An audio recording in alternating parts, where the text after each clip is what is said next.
All right, well, welcome everybody. Hope everybody's doing great today. I guess this is our official opening. So here we go. No matter where we come from or what we look like, our lives are interconnected.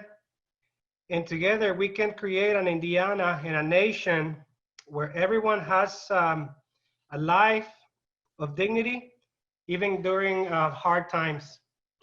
But today, the powerful few are hurting our families, stripping our healthcare, blocking our COVID relief, and making it harder to make the ends meet.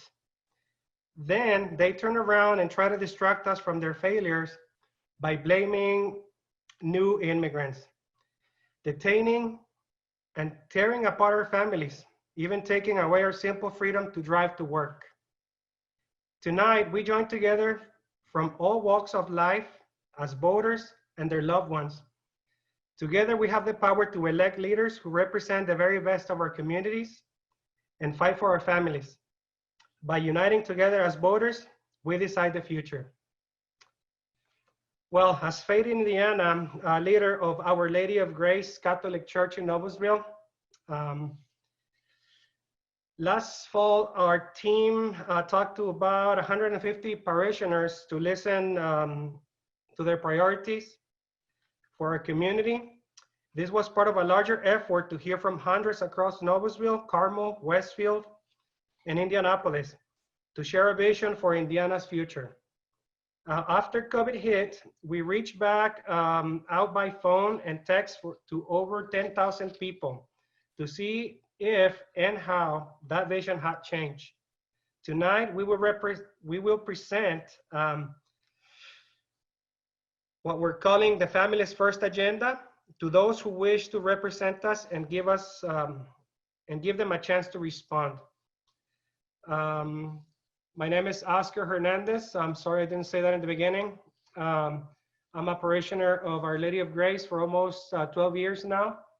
And I've been working with Faith in Indiana for about 2-3 years. The reason I do this is because I know we can create an impact and make a change and make life a little more livable and more fair to everybody, which I think we all deserve. Now we have invited 2 candidates for Congressional District 5 and 2 candidates for Indiana State Senate District 30.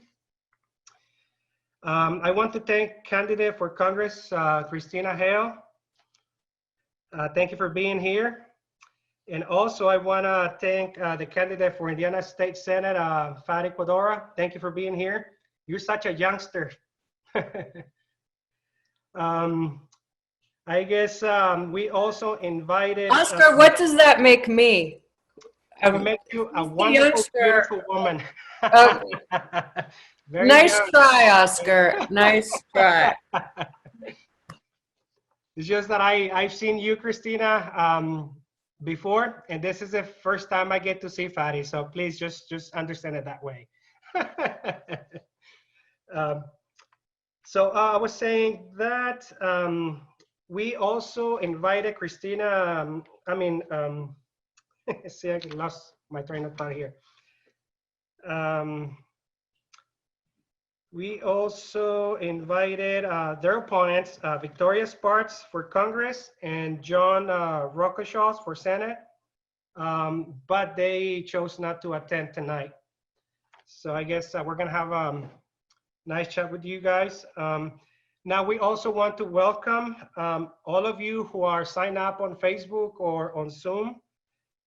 Thank you for watching. We wanna hear your thoughts and see what you got to say on our chat. So please make your comments. Also, you could add your congregation, your name, just whatever you want us to know about you.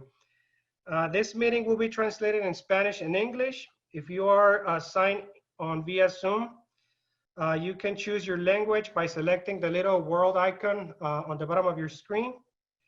Now, I'd like to introduce John Amos to tell us about Faith in Indiana And after that, we're going to have Reverend Fatima Yukova to give us a little faith reflection. So I turn it to you, John.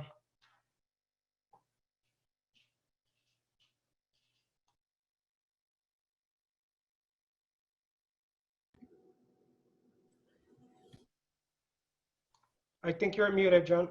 Yeah, I got it. Can you hear me now? Can you hear me now? Yes, we can.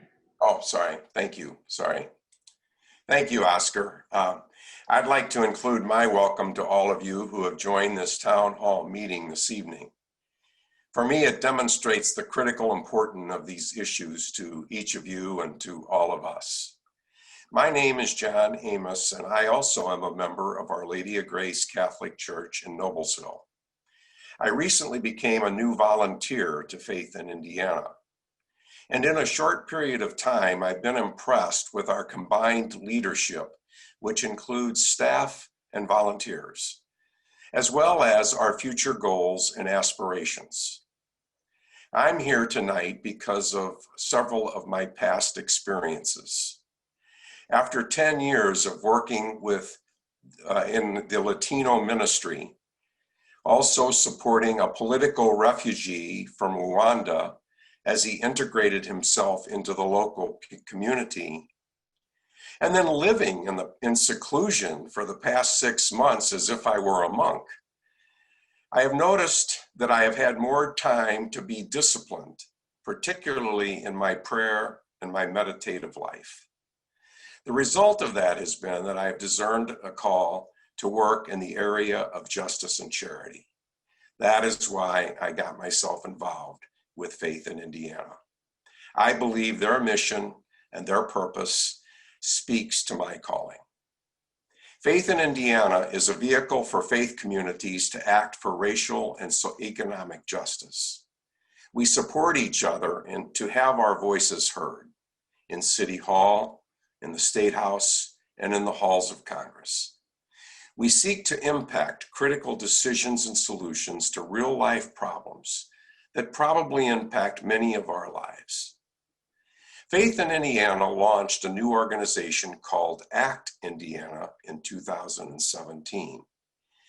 It was organized to extend our ability to impact our mission. Our town hall, hosted by ACT Indiana, is a great example of this tonight. We bring people together across racial, faith, and socioeconomic lines. We are organized in 6 county chapters and have been at the forefront of immigrant inclusion. For example, in the first 6 weeks of COVID, we had 35 meetings with mayors, health directors, and others to urge racial equity. As a result, 10 testing sites for COVID were set up in communities of color.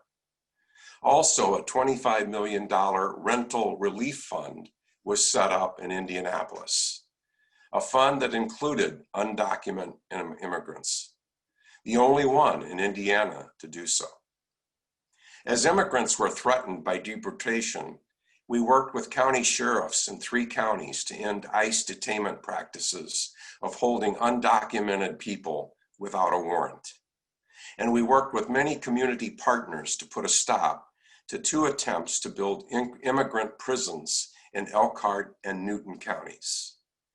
Over the last 4 election cycles, ACT Indiana has led the largest nonpartisan, neighbor-to-neighbor voter outreach program in Indiana.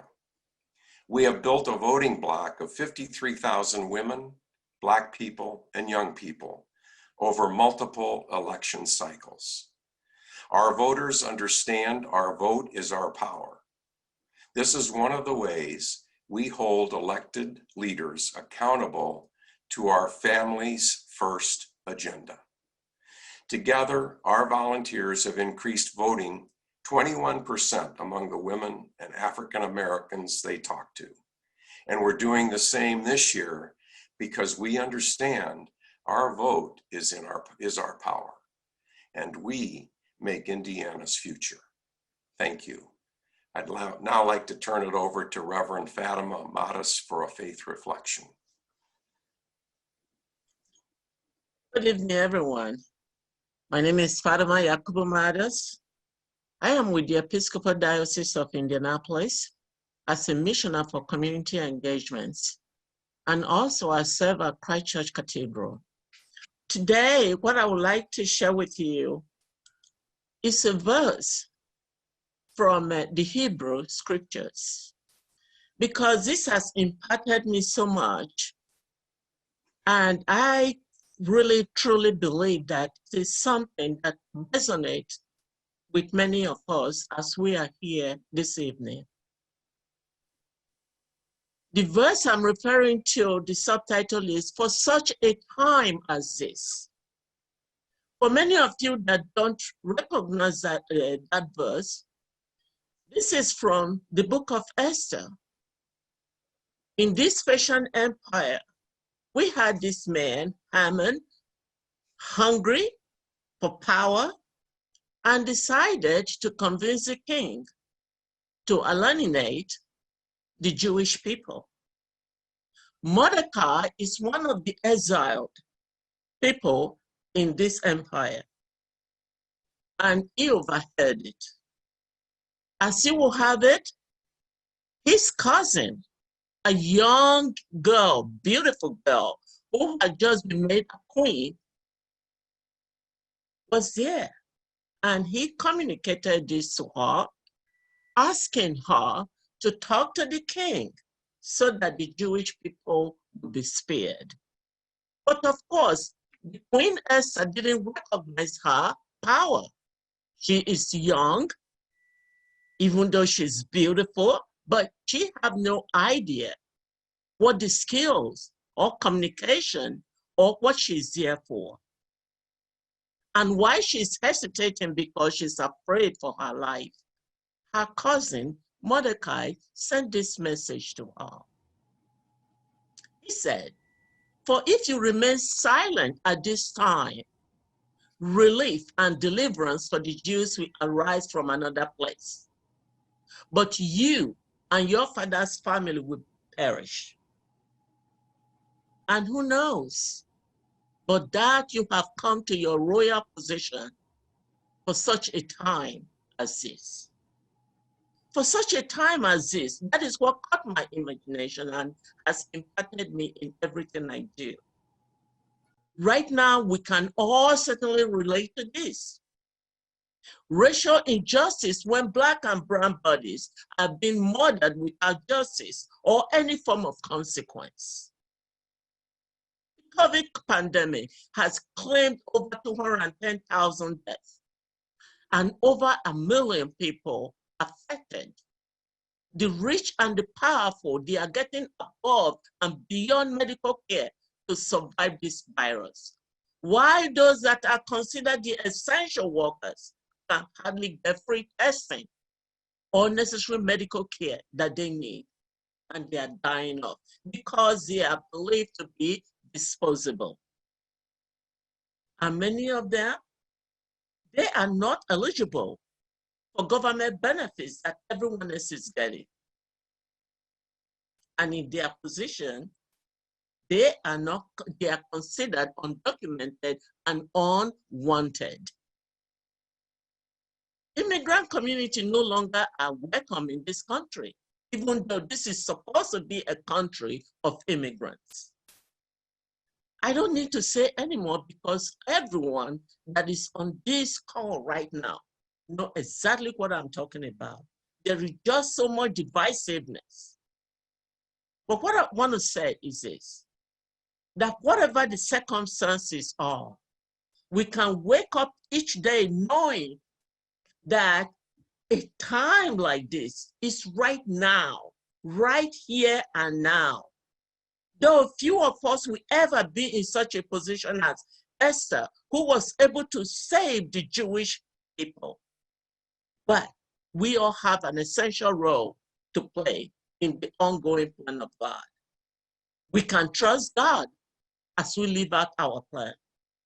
For such time as this, each moment of each day, right where we are today, God can use any one of us for his plans, and we can fight our fears and bring glory to God.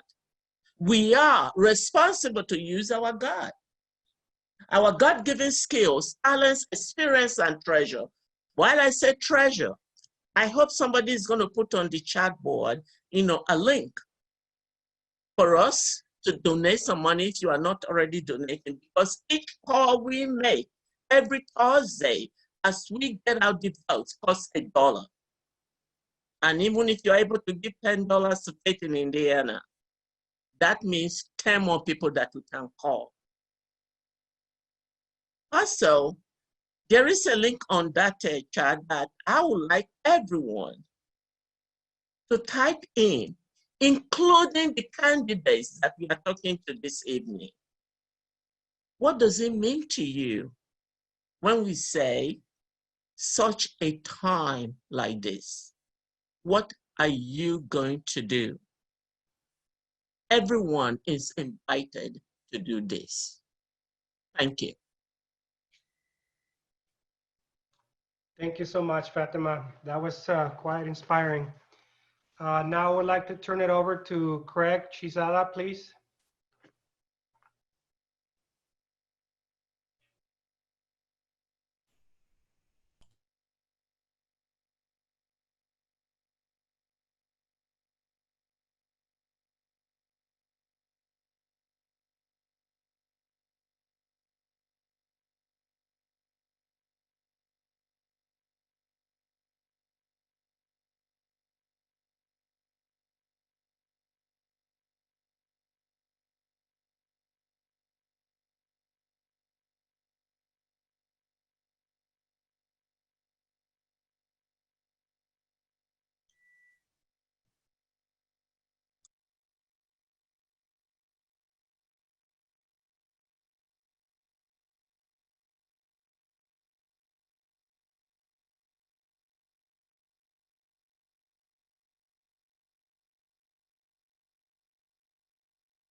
Oh, man.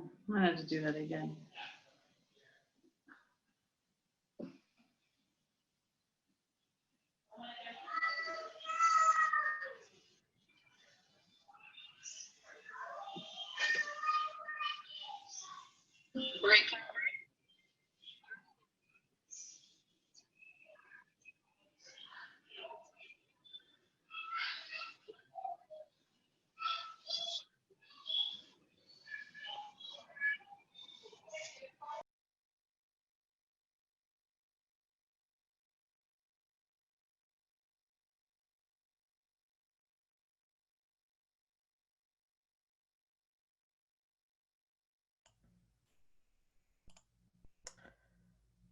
Good evening, everyone. My name is Craig Anisuchigadza. I am a senior at the University of Indianapolis, studying psychology and international relations with a minor in Spanish. And I want to tell you about the future that I want to see. Like many generations of Americans before me, I moved from Zimbabwe to Indiana for a better life, to help our country, the land of the free and the home of the brave. I remember just when COVID-19 had hit, President Trump announced that all international students would be forced to leave the country or to take in-person classes during the pandemic. Myself and many others found ourselves between a rock and a hard place. This is the reality that many immigrants are facing in this country. We are put between a rock and a hard place with very few other options. As a student in my senior year of college, I was going to be forced to return to my hometown where there's barely any running water, let alone internet, for me to do my classes. How would I find the money to go to school again, or even $2,000 to pay for a flight, just like that? We have a problem. So what is this problem? In Indiana, no matter where you're from, what your color is, how you worship, most of us work hard for our families. But today, a handful of politicians seek to distract us by blaming immigrants for our hard times and the consequences that hurt us all. Sad. During this pandemic, our health literally depends on the health of our neighbor. Hispanics in Indiana are getting 5 times sicker and faster than their white counterparts, but often excluded from healthcare. Instead of opening up Medicaid for so many families to get care, Governor Holcomb is calling for a 15% cut to all state agencies, despite a $2.3 billion surplus. New immigrants are stepping up to take care of us during this pandemic. New immigrants make up 17% of all essential workers. More than 40 million people, some 12 million of them children, lived as mixed immigration status families in the United States. Yet, none of the 4 coronavirus relief bills enacted into law by Congress included funds for immigrants or families with any undocumented members. For almost 4 years, the administration has attacked immigrant communities, defended white supremacists, and many Indiana lawmakers have gone along with them, turning our jails into detention centers for ICE, taking away the ability to drive, to go to college, even refusing to prosecute hate crimes in Indiana. It's time Indiana's highest elected leaders put the health and prosperity of everyday Hoosiers against the interests of the wealthiest amongst us. We are not alone in this call. Nearly 70% of Hoosiers believe we should be more welcoming to immigrants, and our government should take care of those who take care of us. In fact, in just the last 4 weeks, 314 volunteers with our Make the Future voter program talked to 4,249 voters, women, young people, people of color, who say their vote is a promise to hold elected leaders accountable to our families first agenda. So what is the solution to the challenges that we face? We are here tonight because we understand our vote is our power. We deserve elected leaders who will fight for inclusive policies for all Hoosier families. In Congress, we need leaders who will fight for, first, a fair immigration process with a roadmap to citizenship for all 11 million undocumented people. Second, suspend abusive deportations, detention, and enforcement that harms children and families. Next, healthcare for all, no exceptions. And finally, unrestricted COVID relief funds to states that include all immigrants. Here at the State House, we need leaders who will fight for, first, economic and health relief for all our families, like lifting the Medicaid threshold, mortgage forgiveness, and paid family leave, so that all of us can survive during this crisis. Third, and to restore basic freedoms, like the ability to drive to all family members and members of our community, so that they can be able to take care of their families. We don't know what will happen on election day, but we do know that it will take incredible leadership for all of us to make this vision a reality. We must each do our part. Candidates for Congress, we ask you, work with Faith in Indiana and other members of Congress to expand health care and increase funding for COVID relief for every member of our community, including the undocumented. Second, work with Faith in Indiana and members of Congress to advance legislation that includes a pathway to citizenship for all 11 million undocumented people, reduces funding for ICE, and holds ICE accountable to protect women and families. Candidates for Indiana legislature, we ask you, work with Faith in Indiana and other legislators to expand COVID relief for every member of our community, including the undocumented. Second, work with Faith in Indiana and other legislators to pass a bill that restores the freedom to drive for undocumented immigrants.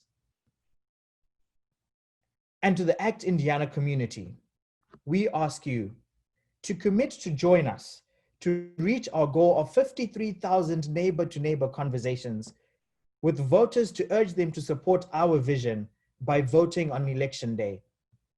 You can sign up at actindiana.org/voter. The next orientation training is Tuesday, October 13th at 6 p.m. We hope to see you there. So what does this all boil down to? What are we trying to achieve? We know that the well-being of one of us is inherently tied to that of our friends, neighbors, and family. We must act together, like we have in the past, to elect leaders who reflect our values and who will work to build an Indiana where everyone is included, no exceptions. Together, we can make America a place where all families have the freedom to thrive and survive. Thank you. Thank you very much, Greg.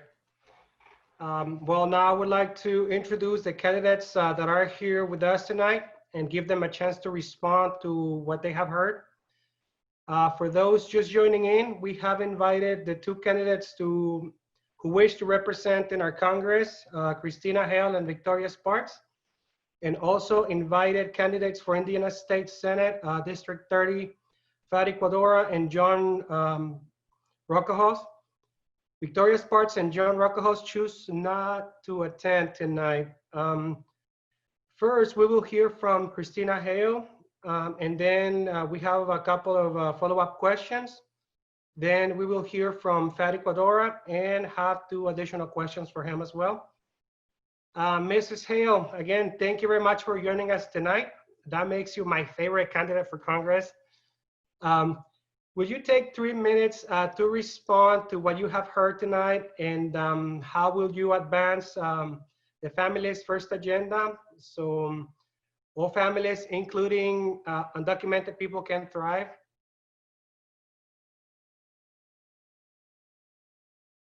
You are muted, Ms. Hale. I'm gonna have a mug printed that says you're muted on one side and then you're still muted on the other side. I'm sorry about the muting. I just want to begin and say thank you for this invitation. I'm very grateful for this opportunity to meet with you and talk about these issues. And something that you can expect from me when elected is I'll always listen. My door will always be open. And I don't think that you can be a good representative unless you're listening and meeting with and learning from the people that you hope to represent. But my name is Christina Hale. I'm running for Congress here in our community in Indiana's 5th Congressional District. And, you know, I have a fairly typical Indiana story. My parents sent me off to school and they expected me to come home with a diploma. And instead I came home and surprised them and surprised myself. And instead of a diploma, I had a little baby boy with me, a boy named Owen. And that changed my life. And I went to work and I was able to put myself through school. And that's because I had the help and support of my community. But I wasn't a typical Hoosier, and that my mother's family is Cuban American. My grandmother came here as an orphan with her brothers and sisters when she was a very little girl. And she was welcomed here at that time. And I grew up as, you know, in a Hispanic family. My poor mother's from New York. She never even considered that she'd spend her adult life in Indiana. But I was so inspired by her and her experience. And I have to admit to you, as a little girl, I was embarrassed about being different. And I was embarrassed when she'd hold my hand in the store and speak Spanish. And my mom's the kind of woman that she'd just start swinging her arms, and instead of speaking Spanish, she'd start singing with me in Spanish. But it wasn't until Fidel Castro opened the prisons and sent so many political refugees here to the state of Indiana in the 1980s.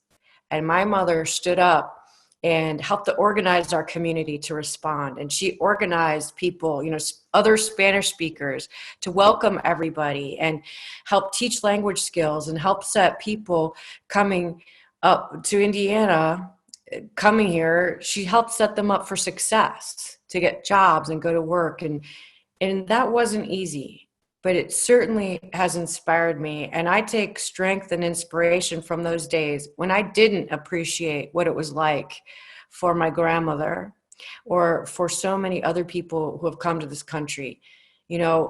Most every American family has an immigration story, and that was pointed out earlier this evening. So there are a number of things that we have to prioritize, but number one for me, is that we must stop separating children from their families at our southern border. That is not an American value. That is unconscionable, and it's got to end. But I certainly hadn't anticipated this pandemic when I got in this race more than a year ago, But it's something that I think has taught us lessons, but it's also heightened the urgency of what we're facing. And, we've talked about healthcare here and making sure that everyone has the opportunity to be healthy. And I will say this, I believe the pandemic and the shared experience has taught us that public health is in everyone's personal interest. And it's taught us in a very practical way that it matters that everyone can take a day off of work to get to the doctor. And it matters that everyone can afford that visit and pay for the medicine and the therapy that they need to be well. And that it's just plain, clear, and simple that families need to be healthy and that a market-based economy needs healthy families as well to be successful. So as we're facing continued uncertainty, perhaps another resurgence, we're facing the fact that our communities of color and poverty are being hit harder by this crisis than any others, that we have to rally and respond with urgency, with strategy, and with empathy and practicality. And I am committed to that. And that is why I'm running for this office. And I just want to finish by saying once again, thank you for all that you're doing. It is a very big deal to use your power to organize and amplify this message, because I think Americans, we all together are living through this strange time, and hearing from people who want to approach public policy with competence and practicality and empathy is a very important thing right now. And I appreciate being included in what you're doing. Thank you. We really appreciate you, Christina. I'm going to turn it over to Jessie Benitez so she can ask you a couple of questions. Good evening, Ms. Hale. It's a pleasure meeting you tonight. I am Jessie Benitez, first-gen pandemic graduate, a voter, and a Faith in Indiana leader. I studied journalism at IUPUI to nurture my truth-seeking nature. ¿Quién soy yo? Who am I asked my mom at 5 years old. And while she combed her fingers through my hair, she said, "Eres Chicana, Mexicana, Americana."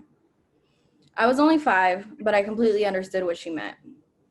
My father was from Guerrero and my mother from Tamaulipas, and they met in Georgia, where they had me. As Mexican as I was American. The hope was, by moving to Indiana, I would live a better life than the ones they had left behind in Mexico. We knew education is the key to success and wealth, so early on, our path was clear. My parents worked extensive hours and made tough choices to get me across that stage on May 16, 2020. They kept us in school, where my siblings and I took advanced courses. 2 of us have now graduated with honors at the top of our classes. I am the first to graduate from college, but not the last. My brother is currently at Purdue on scholarship, making us all proud. Family, like community, takes care of each other in hard times. But now, more than ever, college students like my brother and millions of our immigrant neighbors were left out in their greatest time of need. This is wrong. We want elected leaders that will fight to include all our families, including our undocumented neighbors, in our healthcare, in COVID, and in the path to citizenship. Ms. Hale, our community has 3 follow-up questions, and we'd like you to answer with a simple yes or no. First question, will you work with Faith in Indiana and other members of Congress to expand healthcare and increase funding for COVID relief and for every member of our community, including undocumented people? Of course, and healthcare is the reason why I am running for office, particularly at this time. Thank you, Ms. Hale. Will you work with Faith in Indiana and members of Congress to advance legislation that includes a pathway to citizenship for 11 million undocumented people, reduce funding for ICE, and hold ICE accountable to protect women and families? I will work to ensure that we have a pathway to citizenship for everyone. And I will work to ensure that ICE is, well, I told you my first #1 priority is to stop separating families at our southern border. But you have a lot packed into that question, and there's a whole lot of public policy baked into there. And I think it's a little bit unfair, frankly, to ask me yes or no in that question, because I'll tell you what my values are.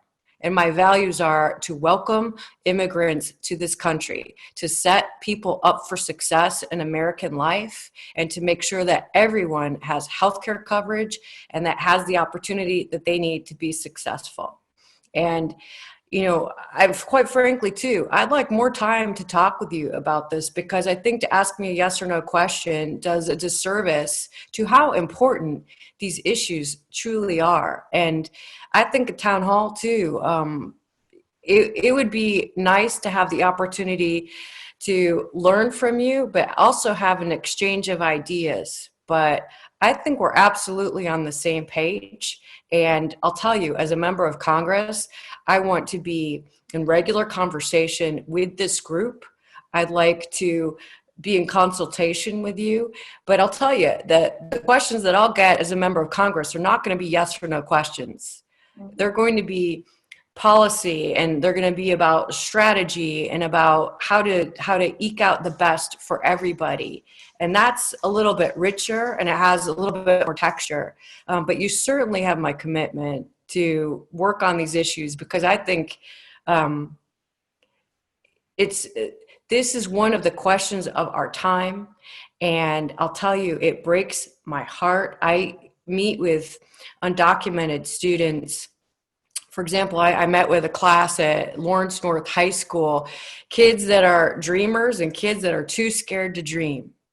And in a talent-based economy and in a government that should be leading with empathy and strategy, we've got to get to work on this. And I'll tell you, there have been immigration bills that have passed in a bipartisan way out of Congress that are still sitting on the desk of Mitch McConnell in the Senate. And I think we need to be talking about that as well. So take that as you will. But as you can see, I'm a fighter. I'm someone who will engage in these issues in a considered and thoughtful way. And I want to stay close to you and continue to work on these issues together. Thank you. Thank you for addressing the fact that it's a complex issue that needs to be addressed at this time. And so you kind of already answered our last question. If elected, will you commit to meet with representatives of Faith in Indiana within the first 60 days? Absolutely. But more than that, I want to stay in a regular meeting rhythm with you. I want you to have a seat at the table, because it's not just one bill that will be on the desk. This is going to be a project that's always going to be happening. You know, immigration is a huge issue. There might be one bill that gets passed, but there are going to be others, and there are going to be nuances and things that happen that are going to require me to partner with people like Fatty, who I believe will be our next senator from the north side of Indianapolis and the south side of Hamilton County. And it's going to take partnership and commitment and conversation. And I just don't want to be limited by yes or no questions. I want to be in dialogue. And I think something else that we should be talking about is the fact that this is a chance through elected office and positional leadership to also amplify these issues in a way that engage everybody. And that's what this organization is about. You're about amplifying and communicating. And you're talking about outreach to all of these people. I mean, that's going to take partnership and dialogue and intention as well. And as you describe, that open door. And that is why I'm here. And that's why, too, I'm just, once again, so grateful for this invitation, because I hope that this is our first meeting of very many in a long-term project to make things better for all immigrants and immigrant families that come to this country who need empathy and practicality and help. And that could not be more important to me. Thank you, Ms. Hale. I think that's. Thank you very much, Ms. Hale. That was pretty awesome. I'm glad you want to join us in the future.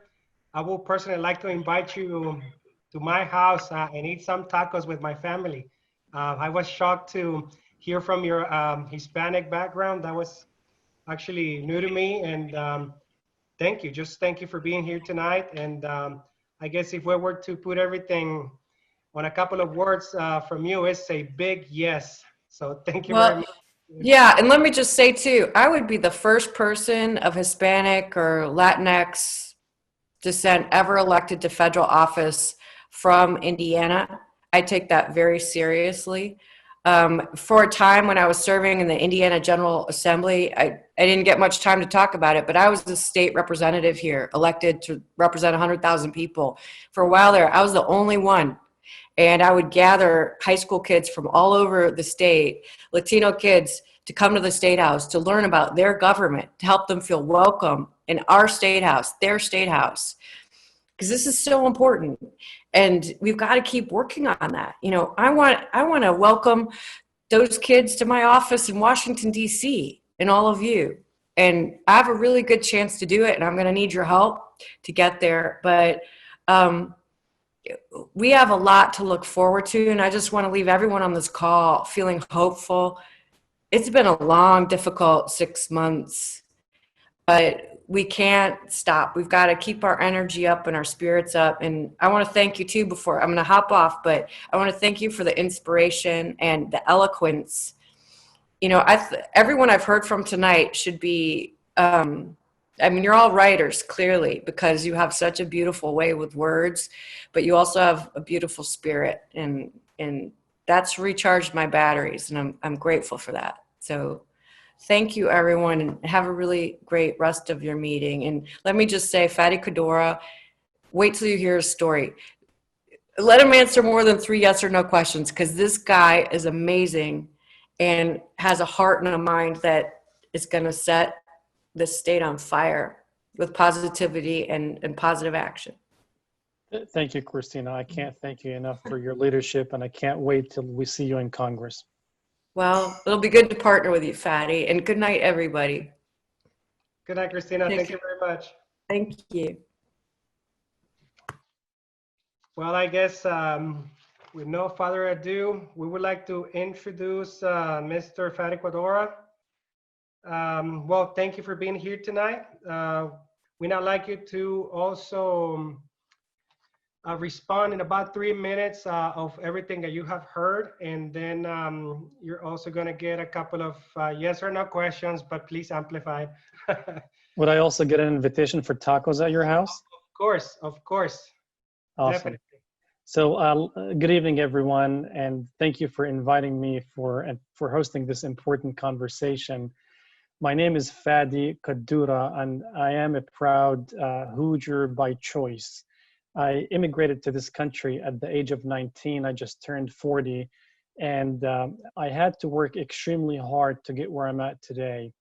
I worked my way through college and survived homelessness with my family after Hurricane Katrina, and finally relocated to Indianapolis, where I earned my second master's degree and a PhD from IUPUI. I've never planned to run for public office, but like many in our community who are engaging in the political process in new ways, the fallout from the 2016 elections showed me I could no longer afford to sit on the sidelines.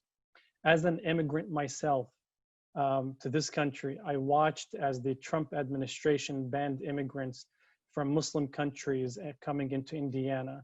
And the majority of our elected officials, and let me say this very loud and very clear, the majority of our elected officials in Indiana were silent. And here in Senate District 30, I'm extremely disappointed, but not surprised that my opponent decided not to show up tonight.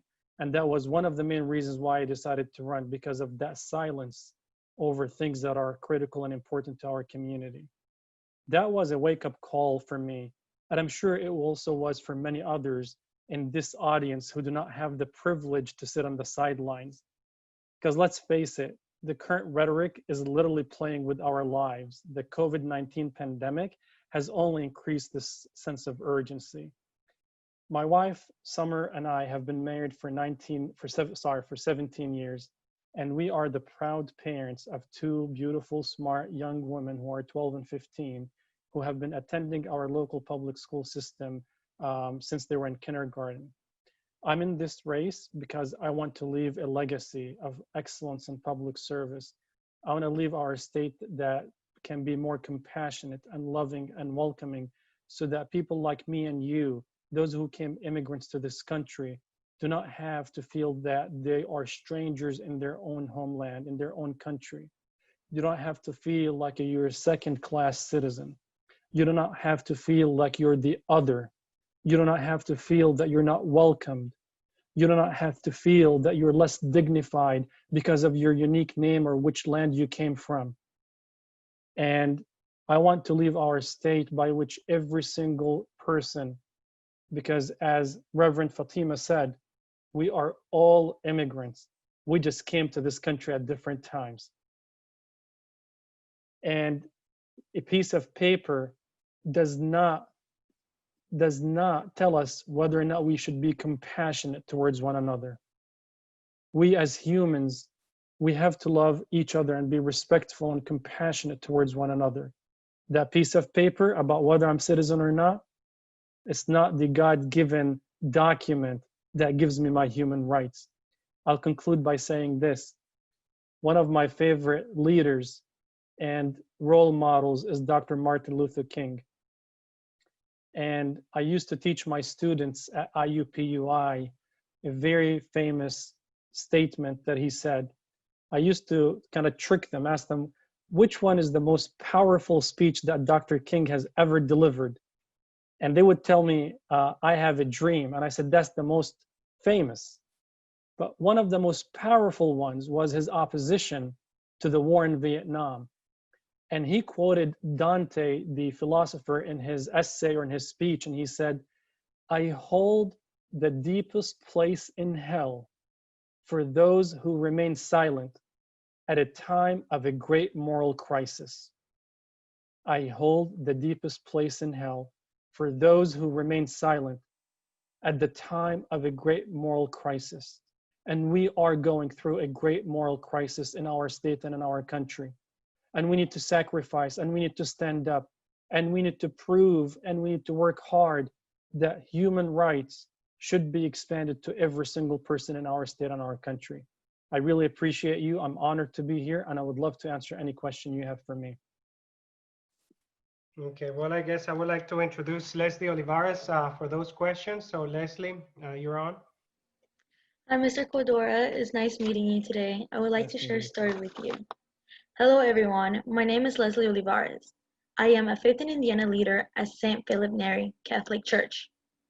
I want to share a story with you all about how COVID-19 impacted me.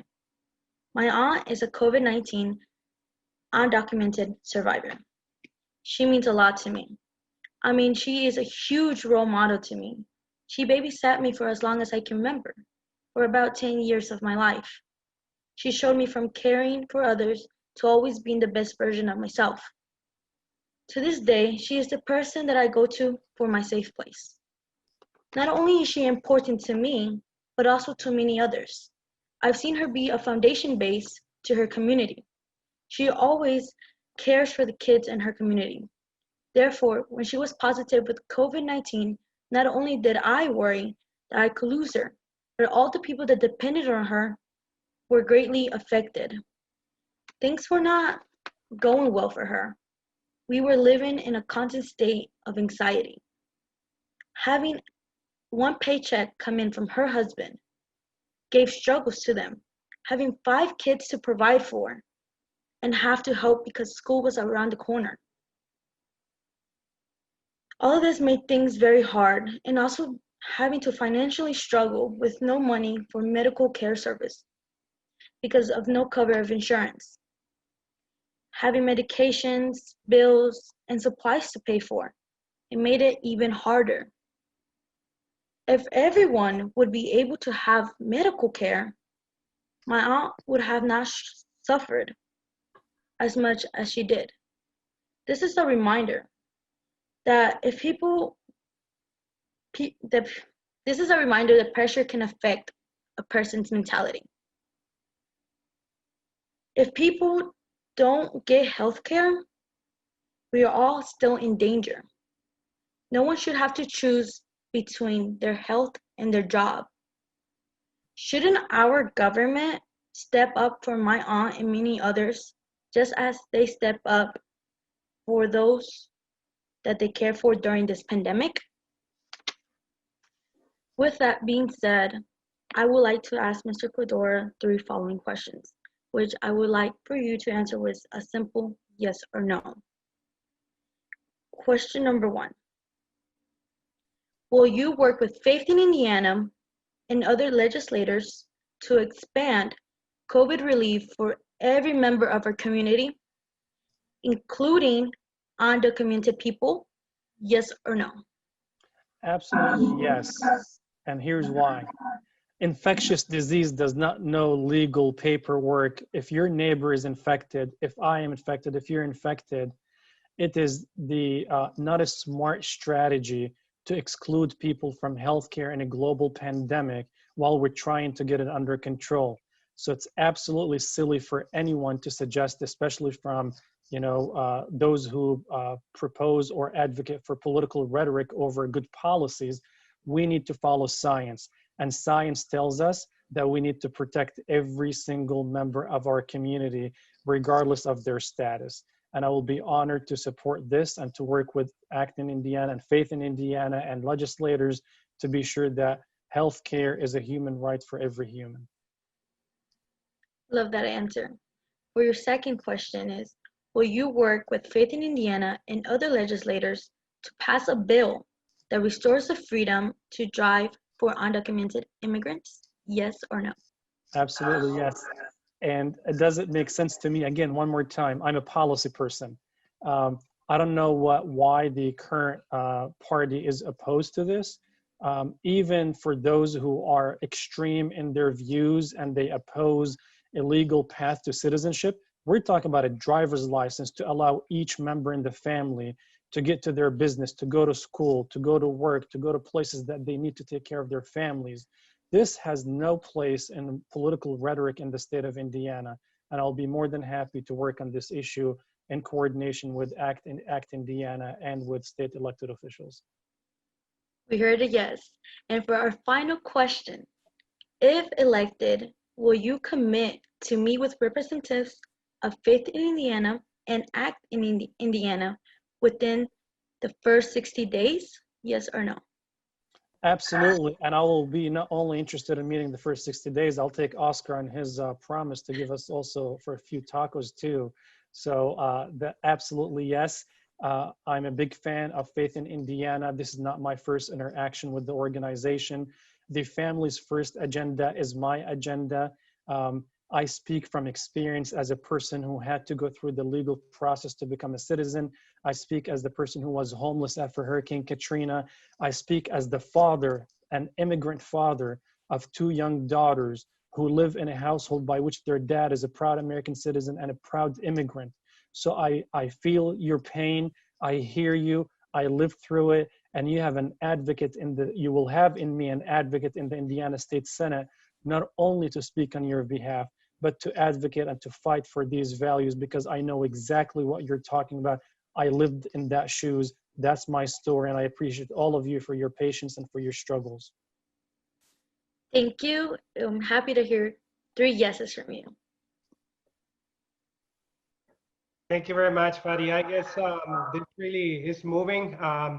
It's also good to know that you have lived in our shoes. I guess if we were to put everything in a few words, it's a big fat yes, and it's very heartwarming knowing that you fully support our cause. Thank you very much. Thank you, Oscar. And as Christina said, you know, I'm a policy person. I would always dig deep into the details and work with everyone who's compassionate and who wants to pass good policies. These 3 yeses do not mean that we don't dig deep into the policies and work hand in hand and find the best solutions in our community. But from values perspective, from a principle perspective, absolutely yes, these are human rights issues, and we should be able to always advocate for human rights. Thank you. That is totally right. I guess I would like to introduce Karen Roberts now. She's got a little something to say to us. Thank you, Oscar. Good evening. I'm Karen Roberts, and I'm a longtime resident of Noblesville and a parishioner at Our Lady of Grace Church. And, you know, as we close the evening, I really want to thank our candidates for their public service. And that means a lot. You need to be able to step up, and they're doing that. Faith in Indiana looks forward to meeting with each candidate in the first 60 days and continuing to follow up with you in every way. To everyone who attended this meeting, this town hall tonight, I have 2 very important call to actions. And first, this is what you do. Early voting started today, and it goes through November 2nd. So I encourage everyone to vote, and certainly vote on November 3rd if you haven't done so already. And second, our work does not end here. Please help Faith in Indiana attain our 5-county goal to reach 53,000 Indiana residents in October by encouraging your neighbors to vote. Now, to help, you can sign up at www.actindiana.org/voter and take a brief online orientation next Tuesday, October 13th. And, you know, together we can make a future. We just have to act and work together. So thank you and have a very good night.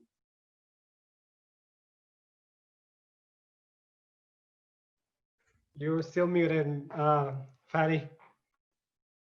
I just wanted to say thank you, and I appreciate everyone, and I look forward to working with you.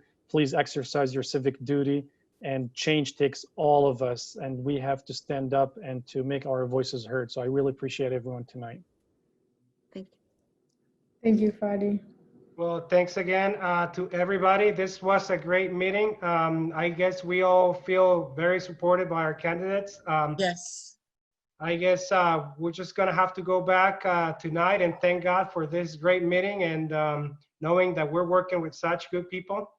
So I would like to thank everybody that was via Zoom, connected via Zoom or Facebook. Thank you all for your comments and questions, and we'll continue to work with everybody. So Thank you. this is the end of our meeting. Thank you very much, everyone.